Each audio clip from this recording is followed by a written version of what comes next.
Wieso ist die Lage im Indopazifik und vor allem im Südchinesischen Meer für Deutschland und die Weltwirtschaft relevant? Es wäre ein Trugschluss anzunehmen, dass diese weit entfernte Region für die wirtschaftlichen und politischen Interessen Deutschlands nur von untergeordneter Bedeutung ist. Wir haben uns in der letzten Folge, letzte Woche, die gesamte Region des Indopazifik einleitend einmal angesehen und möchten heute vor allem den Fokus auf das Südchinesische Meer legen, was der große Hotspot ist tatsächlich für die Weltwirtschaft. Und warum es so ein solcher Hotspot ist für die Geopolitik und die Weltwirtschaft, das besprechen wir in der heutigen dritten Folge von Geopolitik und Märkte.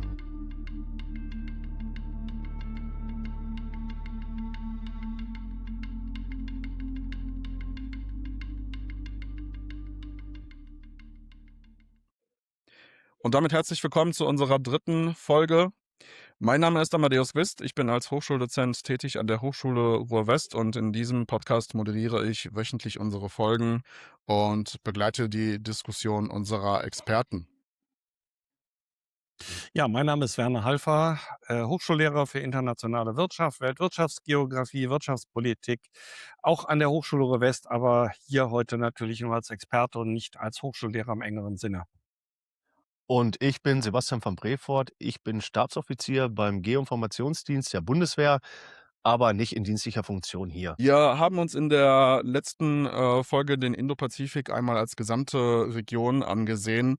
Das Südchinesische Meer ist eine Teilregion des gesamten Indopazifiks.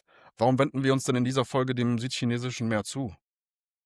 Ja, also wir haben ja letzte Folge, wie du ganz richtig sagst, den versucht, ein bisschen so 'ne Übersicht zu geben über den Indopazifik und, haben dann ja schon gesehen, okay, es ist erst mal 'ne sehr großer Raum, über den wir sprechen und, sehr vielfältig. Und deswegen, äh, blicken wir jetzt einfach mal auf eine, Kernregion, nämlich das Südchinesische Meer, weil das quasi, wenn man sich jetzt auf die Karte guckt, sieht man halt, es ist quasi so die Herzkammer des Indopazifiks und auch in wirtschaftlicher Sicht von enormer Bedeutung, sowohl für China als auch für alle anderen, Länder, die von der Globalisierung profitieren, vor allem Deutschland auch, weil einfach sehr, sehr viel Ware durch die Nadelöhre, die es dort existieren, gehen. Und deswegen, gucken wir heute etwas genauer auf das Südchinesische Meer.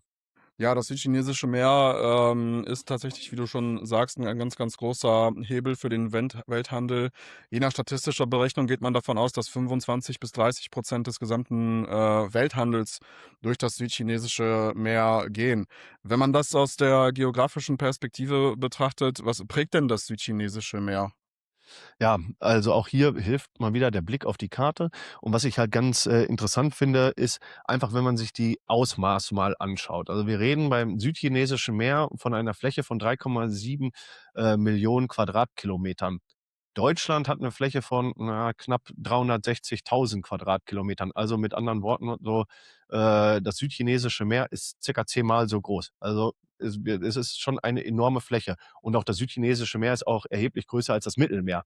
Also, es ist schon 'n recht großer Raum. Und wer sind die Anrainerstaaten? Da wären, natürlich, China, Vietnam, Malaysia, Brunei und die Philippinen und natürlich auch, Taiwan, wobei Taiwan ist natürlich ein Thema für sich und es ist kein unabhängiger Staat. Aber das sind jetzt erstmal die Staaten, auf die wir etwas näher blicken können.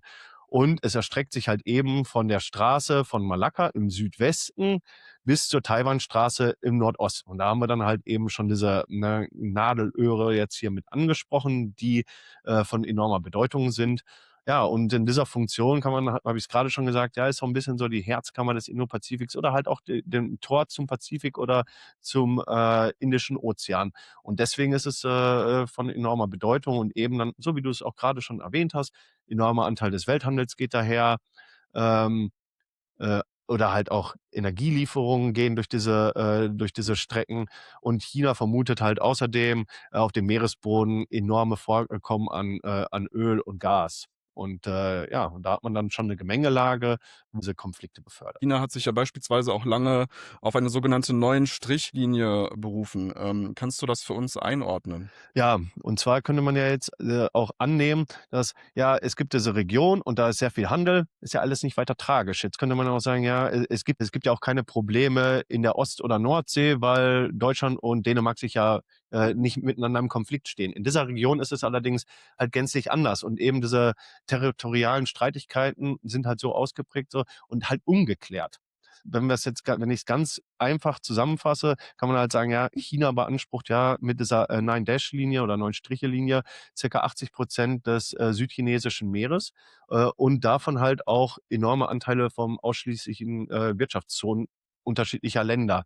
Und im öffentlichen Fokus stehen dann teilweise halt eben diese Inselgruppen, die dann immer, um die dann teilweise auch öffentlichkeitswirksam dann halt auch Konflikte ausgetragen werden, die da wären. Einmal die Paracel-Inseln, das sind circa 30 Inseln.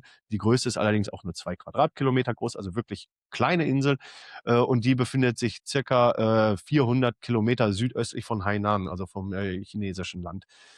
Und dann die Spratly-Inseln, das sind über 100 kleine Inseln, Riffe, Atolle und die befinden sich immerhin dann auch schon 1200 Kilometer südöstlich von Hainan.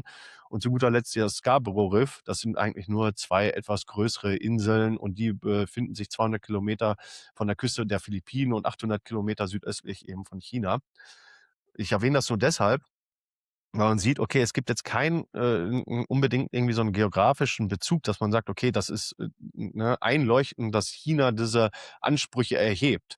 Also allerdings wurden diese Ansprüche halt direkt nach dem Zweiten Weltkrieg, als die Karten auch im südchinesischen Meer neu gemischt wurden, durch China erhoben. China hat eine historische Karte ausgegraben und hat gesagt, hier, oh, und darauf basiert auch diese Neun-Striche-Linie, so hier historisch gehört dieses Seegebiet zu China. Und dadurch ist es zu diesen Konflikten gekommen. Und um dann kurz auf dieses Seerechtsübereinkommen einzugehen, so jetzt könnte man sagen, ja, wen interessieren denn bitteschön diese kleinen Inseln? So, die sind unbewohnt und da gibt's auch keine irgendwie sonstigen Dinge, die es sich lohnen würde, auf diesen Inseln selbst auszubeuten. Aber dadurch kann man natürlich sonstige territoriale Ansprüche ableiten, weil aus dem Seerechtsübereinkommen halt eben dann sehr deutlich hervorgeht, so ne, welche Ansprüche erwachsen durch eine Insel. Allerdings macht es halt eben einen Unterschied, ob es eine künstliche Insel ist oder eine natürliche Insel. Und diesen Unterschied erwähne ich deshalb, weil teilweise diese Inseln dann aufgeschüttet werden. So, teilweise werden einfach so Inseln, die vorher gänzlich unter Wasser waren, werden aufgeschüttet und plötzlich ist es eine Insel und durch eine richtige Insel würde halt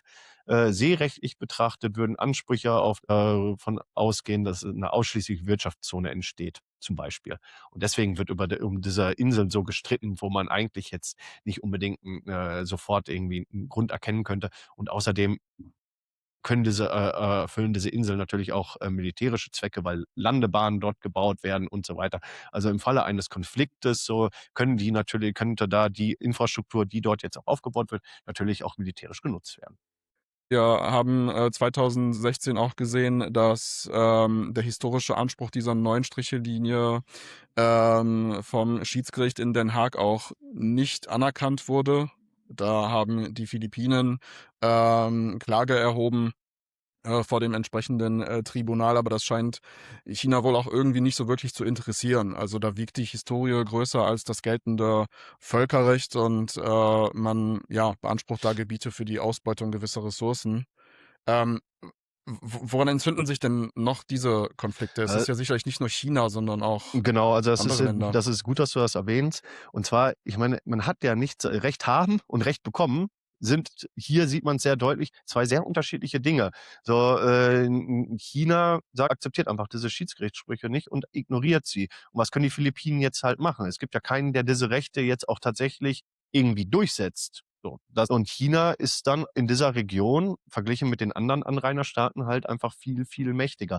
Allerdings sei dazu erwähnt, so, und das finde ich auch wichtig, so, es ist nicht ausschließlich China, die widerstreitende Interessen haben, sondern auch teilweise die anderen Anrainerstaaten. Nur werden diese Konflikte unterschiedlich ausgetragen und dann ist es halt in der Vergangenheit jetzt auch mitunter halt dazu gekommen, dass halt auch einfach vernünftige Lösungen über den Grenzverlauf dann halt einfach so gefunden wurden. Das ist schon geklappt, hat schon geklappt, halt nur mit China bisher nicht. Und es gibt auch andere Staaten, wie zum Beispiel Vietnam, die sehr, sehr fleißig diese künstlichen Inseln aufschütten. Also das ist nicht ausschließlich China, nur China macht es halt im anderen Ausmaß, auch einfach weil andere Kapazitäten dahinter stehen und weil die Aufmerksamkeit auf China immer etwas größer ist als auf irgendwelche kleineren Staaten. So, das nochmal ein bisschen ergänzend dazu. Und dann, ja, deine Frage war ja, welche weiteren Faktoren kommen noch mit einher? So, und da sind wir dann halt eben so, okay, jetzt mit unserem Anspruch, so dass wir da natürlich dann auch ein bisschen so auf die Geofaktoren dann eben blicken. Und da wären halt eben diese, ja, territorialen Ansprüche und die Militarisierung, die dadurch einhergeht, so, weil ne, diese territorialen Ansprüche werden halt eben zunehmend versucht, durch militärische oder paramilitärisch irgendwie durchzusetzen. Und darüber hinaus sind dann halt eben diese potenziellen Öl- und Erdgasfelder sind ein wichtiger Konfliktfaktor, der damit einhergeht. Allerdings sind halt die genauen Bestände im Südchinesischen Meer, lassen sich sehr schwer quantifizieren, einfach weil es ein Seegebiet ist, in dem bisher keine Exploration in dem Maße durchgeführt werden konnten. Und das basiert halt auf Vermutungen, so, weil ja die Territorien unklar sind. Allerdings bleibt es anzunehmen, dass halt enorme Ressourcen sind. Hinzu kommt noch der Tiefseebergbau. Ähm, bisher spielt der Tiefseebergbau wenig bis keine Rolle, einfach weil die technische Umsetzung sehr, sehr schwierig ist und außerdem ökologisch das fragwürdig ist, dann halt in der Tiefsee Ressourcen abzubauen. Allerdings ist halt der technische Fortschritt hat zugenommen und die wirtschaftlichen Anreize ebenfalls. So, wenn zum Beispiel es gibt Manganknollenfelder und wo enorm wichtige Ressourcen drin sind, wie zum Beispiel seltene Erden. Und mit der wirtschaftlichen Entwicklung, die wir uns gerade gegenüber sehen, werden halt diese Ressourcen immer wertvoller und deswegen ja, könnte auch so Tiefseebergbau auch immer mehr im Fokus stehen. Oder ein weiterer Faktor sind die Fischbestände. Ja, weil ein enormer Anteil des weltweit verzehrten Fisches kommt tatsächlich aus dieser Region. So, das ist einmal wirtschaftlich, aber halt auch für manche Länder in der Region, gerade für die Küstenregion, halt eben auch für die Ernährungssicherheit sehr, sehr wichtig. Ja, und deswegen spielen auch die Fischbestände eine Rolle, nicht zuletzt die Schifffahrtswege. Ich habe die Straße von Malakka angesprochen. Wenn es da zu einer Sperrung kommen würde, so wie jetzt im Iran mit der Straße von Hormuz, hätte das enorme Auswirkungen auf den globalen Handel. Und es gibt Ausweichrouten, allerdings, wenn das im Endeffekt dazu führen würde, dass das Südchinesische Meer nicht mehr schiffbar wäre, ja, dann ist das, was in der Straße von Hormuz passiert, wäre nur ein kleiner Vorgeschmack auf das, was uns dann bevorstehen würde. Ja, und zu guter Letzt natürlich dann auch der China-Taiwan-Konflikt, der natürlich irgendwie nochmal eine ganz eigene ja, Konfliktlage ist und über den man sich jetzt natürlich alleine betrachtet dann schon ja, stundenlang unterhalten könnte. Wir haben jetzt also eine ganz, ganz komplexe Gemengelage eigentlich. Es geht hier einerseits um gewisse militärische Ansprüche und Gebietsansprüche, auch teilweise eben bei Ländern, wo wir dann auch schnell wieder bei den USA sind, wenn wir uns auf die Philippinen beispielsweise konzentrieren und die umliegenden Militärbasen, ebenso natürlich auch Taiwan. Bevor wir vielleicht so ein wenig mehr noch auf die wirtschaftlichen Strukturen zu sprechen kommen, welche Rolle spielt denn überhaupt Taiwan in der gesamten Gemengelage? Ja, wenn man das Südchinesische Meer betrachtet und den Konflikt, also auch um diese Faktoren, die ich gerade angesprochen habe, so, dann muss man auch immer Taiwan mit betrachten. Allerdings ist halt die Konfliktlage im Südchinesischen Meer mit diesen angesprochenen Faktoren und der Taiwan-Konflikt nicht komplett deckungsgleich. Also das sind schon 2 unterschiedliche Konflikte.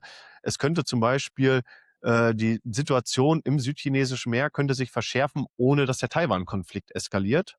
Aber wenn es zu einer Eskalation des Taiwan-Konflikts vielleicht sogar militärisch kommt, so dann ist völlig klar, so dass dann quasi das normale Geschäft im südchinesischen Meer nicht einfach so weitergehen würde. So, das hätte unmittelbare Auswirkungen eben dann auch auf die Freiheit der Navigation im südchinesischen Meer. Davon ist auszugehen, weil es halt einfach dann ja zum erweiterten Kriegsgebiet werden würde.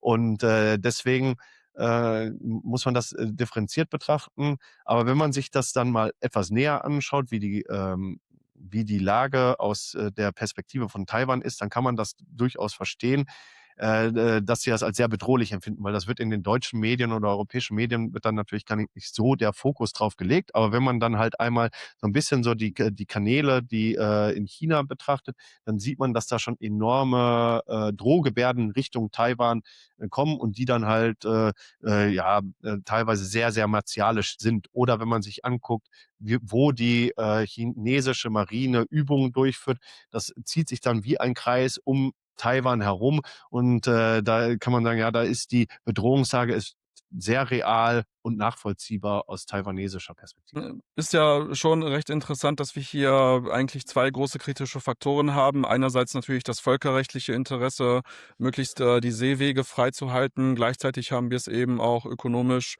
mit Taiwan, mit einem Land zu tun, was in der Produktion von Chips und Prozessoren, also der Halbleiterindustrie, hochrelevant ist für die gesamte Weltwirtschaft. Es geht hier um die Fischereiwirtschaft, die natürlich auch die Ernährungssicherheit sicherstellt für die Länder selbst. Wir dürfen ja nicht vergessen, bei allem wirtschaftlichen Fortschritt, den wir dort haben, gerade in den ländlichen Regionen sind viele Länder in Südostasien immer noch dabei, die Armut erst zu überwinden. Das führt uns natürlich auch zu der Frage, welche Stellung denn die Wirtschaft im Gesamtraum des südchinesischen Meeres hat. Werner, wie würdest du das strukturieren? Also eben ist mal ein Stichwort gefallen, das fand ich ganz interessant, nämlich Sebastian hat irgendwie mal das Mittelmeer als Vergleichsmaßstab eher von der Größendimension angeführt. Das müssen wir uns so ein bisschen auch historisch so vorstellen, dass das, was wir jetzt im südchinesischen Meer sehen, so ein bisschen eine ähnliche Situation ist wie in der Spätantike im Mittelmeer. Also wir haben einige Länder, die wirtschaftlich sehr weit entwickelt sind und es gibt andere Regionen, die wirtschaftlich sehr zurückhängen. Es gibt eine Vielzahl an Regionalkonflikten, die gar nicht in den Medien es schaffen bis zu uns hin, wo es da teilweise auch um ethnische, religiöse Fragen geht. Das ist alles so eine relativ große Gemengelage von der Seite her. Wir haben eine Kolonialgeschichte. Auch da könnte man, wenn es den Begriff in der Spätantike schon gegeben hätte, durchaus davon könnte man nochmal diskutieren, wie weit wirkt die Kolonialzeit hier in diese Problemsituation hinein. Außer Thailand gibt es eigentlich kaum eine Region, die nicht mal, zumindest in Ansätzen, fremdbestimmt war. Das führt natürlich auch zu gewissen Verhaltensweisen in Richtung auf Protektion, Abgrenzung, Ängste, Sorgen vor dem Ausland. Aber nochmal zurück zu diesem Mittelmeercharakter. Wir haben halt eine Region, die geprägt ist durch weit entwickelte Länder. Die am weitesten entwickelten sind Singapur, Hongkong, Taiwan ist genannt worden, also die eher kleinräumig betrachteten Regionen mit BIP, Wirtschaftsleistungen pro Kopf weit über dem, was wir in Deutschland haben teilweise. Und dagegen haben wir auch sehr arme Regionen, die quasi erst in der Systematik, die wir gerne verwenden, Entwicklungslandcharakter haben. Ich denke da an Borneo und andere Teile in der Region, das führt im Ergebnis dazu, dass wir sehr große unterschiedliche Erwartungen haben an das Funktionieren eines solchen Systems. Also System südchinesisches Meer als Handelsgebiet, als Investitionsgebiet und dann natürlich als Konfliktraum. Diese Erwartungen sind in den Ländern sehr unterschiedlich. Die entwickelten Regionen wollen das, was sie schon erreicht haben, möglichst absichern. Und die Entwicklungsregionen, die möchten natürlich jetzt erstmal vernünftig partizipieren und sorgen sich da sehr, dass die schon etablierten Regionen ihnen das mehr oder weniger verbieten oder ihre Entwicklung beeinträchtigen können. Insofern ist dieser Gesamtraum schon sehr interessant in seiner Vielfältigkeit, aber auch in seiner Interessenslage. es gibt kein einheitliches Interesse im Südchinesischen Meer. Und natürlich grenzen dann diese historischen und wirtschaftlichen Aspekte sehr schnell an die Frage politisch-geostrategischer Themen heran. Wenn man sich das mal auf der Karte so ein bisschen ansieht, dann ist ja das, was wir im Süden und Osten dieses Gebietes uns ansehen, äh, wenn man über die Karte hinausgehen würde, noch bis nach Japan hinein, das ist ein Riegel, der eigentlich um Ostasien, Südostasien herum liegt. Und dieser Riegel ist sehr stark auch beeinflusst kulturell durch die westliche Welt, Amerikaner insbesondere, aber auch europäische Staaten, Philippinen. Ne, der Name zeigt schon, dass da offensichtlich mal ein europäischer Einfluss gewesen sein muss. Und man hat einfach Angst und man möchte Zugriff haben auf diesen Riegel. Ja, also dieser Riegel, der von Japan, Taiwan, die Philippinen, Malaysia bis hin nach Indonesien reicht, der ist auch eine Art Schutzwall, zumindest in der Wahrnehmung der Menschen, vor allem, was da kommen könnte von außen, was noch die Region betrifft und wo man sich nicht so richtig vor schützen kann. Das ist eine Wahrnehmung in China, aber das ist auch eine Wahrnehmung in Südostasien, was uns hier so ganz fremd eigentlich ist, weil wir als Europäer gewohnt sind, offene Grenzen zu haben. Und auch wenn wir das vielleicht gar nicht oft genug würdigen manchmal, wir können einfach von A nach B fahren. Das ist auch nicht so einfach in der Gesamtregion, weil die Transportwege immerhin noch nicht so ausgebaut sind, wie wir das in Europa kennen. Wenn ich da einmal kurz einhaken darf und weil das erstmal vielen Dank für diese Ausführung. Das ist nämlich ganz wichtig zu verstehen, weil das, was du ja ansprichst, sind ja diese quasi auch im Südchinesischen Meer, was den Chinesen da so wichtig ist die erste Inselkette und es ist immer die Rede von der ersten und von der zweiten Inselkette. Und die Chinesen möchten halt gerne quasi die Kontrolle in diesem Raum ausüben und das hat dann auch ganz praktische Nutzen. So, die sagen ja, wir wollen uns ja nicht quasi so das Gefühl haben, dass die USA uns vorschreiben, was wir in unserem Hinterhof machen und tun. Und dann gibt's halt auch noch diese militärischen Aspekte, dass sie sagen, ja, es gibt halt die Möglichkeit, militärisch aufgeklärt zu werden, ist deutlich geringer, wenn die Chinesen die Kontrolle über die erste Inselkette hätten, also sprich auch über Taiwan. Und dann könnten sie dann mit ihren U-Booten aus dem Südchinesischen Meer auslaufen, ohne überhaupt aufgeklärt zu werden. Im Moment ist das halt nur sehr begrenzt möglich. Und das sind dann halt so diese sicherheitspolitischen Aspekte, die dann eben neben diesen wirtschaftlichen Dingen, die du gerade erwähnt hast, halt eben auch so ja, handlungsleitend sind.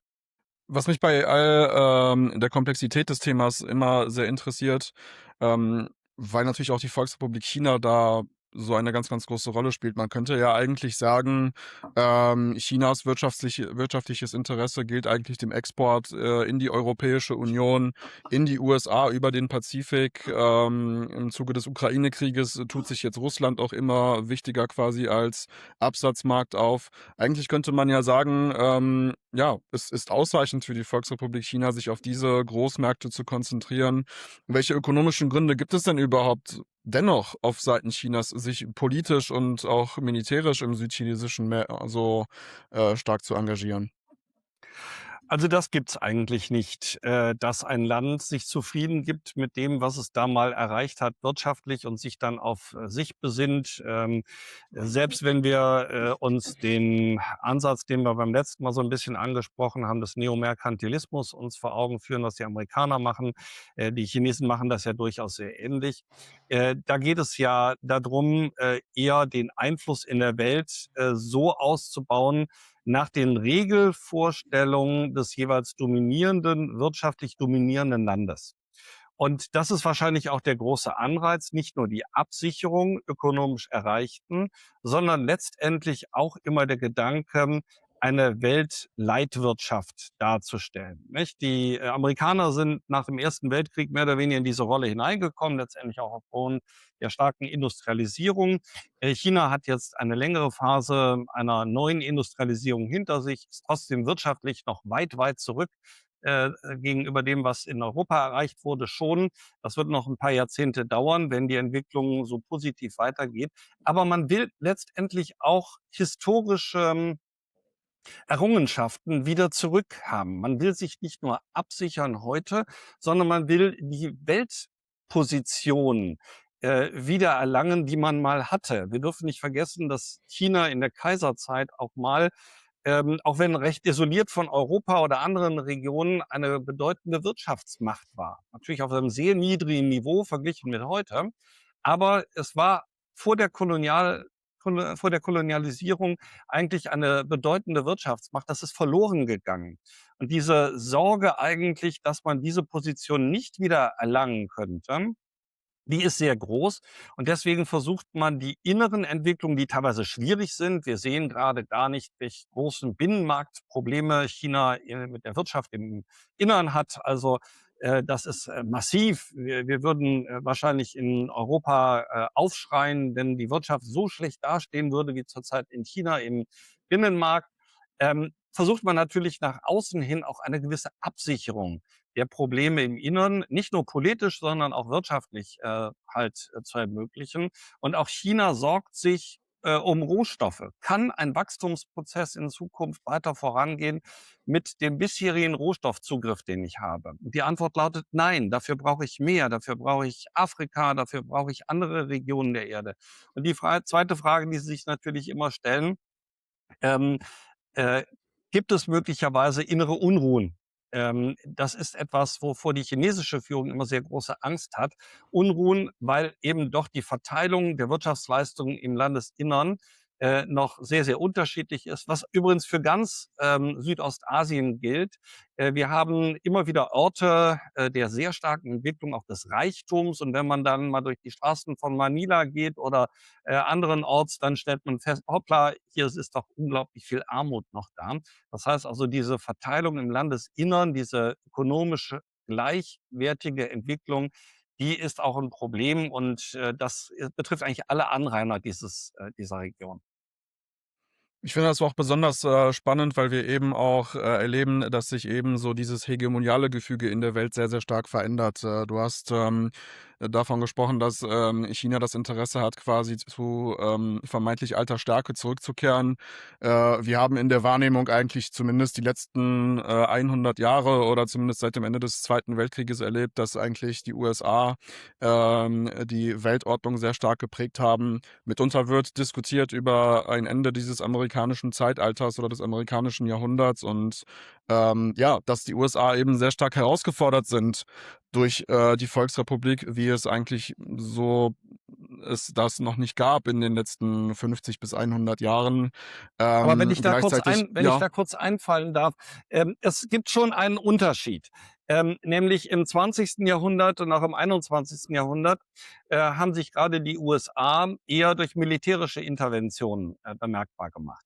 Wir sehen zwar eine enorme Aufrüstung in dem Gesamtraum Südostasien, vor allen Dingen Chinas, aber der letzte Krieg, den China geführt hat, ist Ende der 70er, Anfang der 80er Jahre gewesen, nämlich gegen Vietnam. Man löst Probleme in Asien etwas anders. Deswegen bin ich auch etwas zurückhaltend mit der immer wieder formulierten These, nächstes, übernächstes Jahr werden die Chinesen Taiwan einnehmen, einkassieren und dann ist das quasi erledigt, das Problem.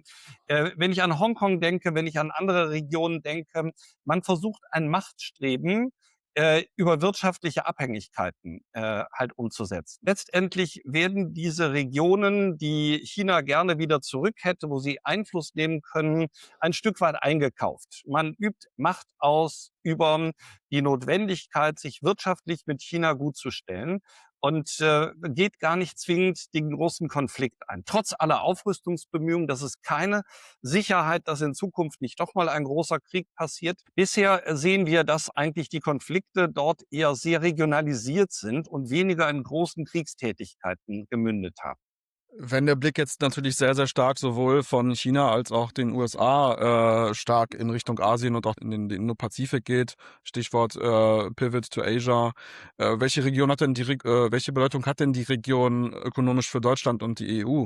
Und wie sollte sich da Deutschland auch geopolitisch positionieren? Naja, wenn wir sagen wir mal, in die Warenhäuser gehen, Kaufhäuser oder wenn wir im Discounter einkaufen gehen, die Wochenangebote, die dort halt ausliegen. Große Lebensmitteldiscounter sind ja mehr oder weniger Vertriebsorganisationen von Produkten, die in Südostasien hergestellt wurden, mittlerweile geworden. Also im Consumer-Bereich sind wir extrem abhängig von der Region.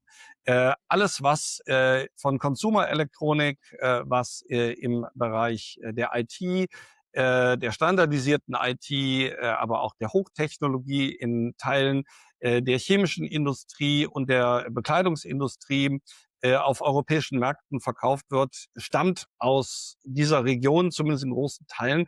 Und dafür ist es natürlich wichtig, die Seewege freizuhalten oder insgesamt die Handelswege. Es gibt ja nicht nur die Seewege, die von dort her zu uns führen, sondern insgesamt halt die Zugänglichkeit. Das gilt auch umgekehrt, wobei wir sagen müssen, die Handelsbilanzen zeigen in den letzten Jahren eigentlich, dass wir ein ziemliches Handelsbilanzdefizit bekommen mit einigen Regionen in Asien. Ein bisschen kompensiert wird das durch die Direktinvestitionstätigkeit. Da versucht eben gerade Deutschland relativ viel in Asien auch zu investieren, um Marktentwicklungen in Europa abzusichern, Märkte zu erweitern, zu erschließen. Aber kurzum, wir sind schon sehr abhängig. Kein einziger Computer, der in Europa montiert wird, kann ohne Produkte aus Asien montiert werden. Die Weltwirtschaft ist zusammengewachsen und man muss auch klar sagen, die ganzen Leute, die immer erzählen, die Globalisierung ist zu Ende und so weiter, das ist denkbar, dass das irgendwann schwieriger wird, aber den Zustand haben wir nicht. Wir haben diese wechselseitigen Abhängigkeiten noch sehr ausgeprägt. Und natürlich wollen viele, viele Schiffe durch die Straße von Malakka an Singapur vorbei, dann irgendwann durch den Suezkanal, das Mittelmeer zu uns kommen oder um das afrikanische Kap fahren. Diese Handelswege, um die geht's jetzt primär. Aber das ist halt nicht alles. Das ist nur ein Teil des Ganzen. Um das Ganze vielleicht im Hinblick auch auf die Zeit unseres Podcasts vielleicht abzurunden, es ist ein sehr komplexes Thema. Aber Sebastian, wie sollte sich denn Deutschland jetzt final dazu positionieren? Was wäre dazu Ja, deine das geht Einschätzung? natürlich ein bisschen in die gleiche Richtung wie in der letzten Folge. Aber dass Deutschland sich jetzt halt die Bundesregierung sich jetzt halt schon Gedanken macht: „Okay, wie stellt sich die Lage da vor Ort dar und was sind mögliche Szenarien, die in der Zukunft auftreten können und wie können wir uns darauf jetzt vorbereiten?“ Und da heißt es halt, sich zu diversifizieren, so in wirtschaftlicher Hinsicht, Absatzmärkte und Vertriebswege, Alternativen drüber nachzudenken, so dass, wenn es dann halt in Zukunft dann doch zu einer Eskalation kommen sollte, dass wir nicht völlig auf dem Kalt erwischt werden, sozusagen. Und das wäre wichtig. Und wir sollten eben die Verbindungen, die wir in die Region haben, zu den ASEAN-Staaten, haben wir auch in der letzten Folge schon angesprochen, dieser Verband südostasiatischer Länder, sollten wir weiter intensivieren. Und das natürlich immer quasi also auf europäischer Ebene, aber mit deutschen Initiativen flankieren. Ich denke, das ist ganz wichtig. Darauf sollten wir unseren Fokus legen und dann das sicherheitspolitische Engagement, das wir dort haben, wo das Indo-Pacific Deployment der Bundeswehr, ich denke, ja, das ist als politisches Signal auch, ist das nicht falsch und das sollten wir auch in der Zukunft beibehalten, sodass wir zeigen, okay, das ist eine Region, auf die wir auch einen Blick werfen und wo wir dann auch ja, unsere Kontakte zu unterschiedlichen Staaten dann pflegen. Also das halte ich für sehr, sehr wichtig. Es wird also zusammengefasst spannend bleiben und auch wichtig bleiben, eben den Fokus auf die wichtigsten Regionen der Zukunft auch weiter zu lenken. Und auch das werden wir in den nächsten Wochen tun. Wir sind damit auch am Ende unseres heutigen Podcasts angelangt. Wenn es euch gefallen hat, liked gerne unser Video, abonniert unseren Kanal. Wir sehen uns dann nächste Woche mit einem nächsten spannenden Thema. Es bedanken sich Amadeus Gwist, Sebastian van Brevoort Und Werner Halfer. Tschüss, bis zum nächsten Mal. Tschüss.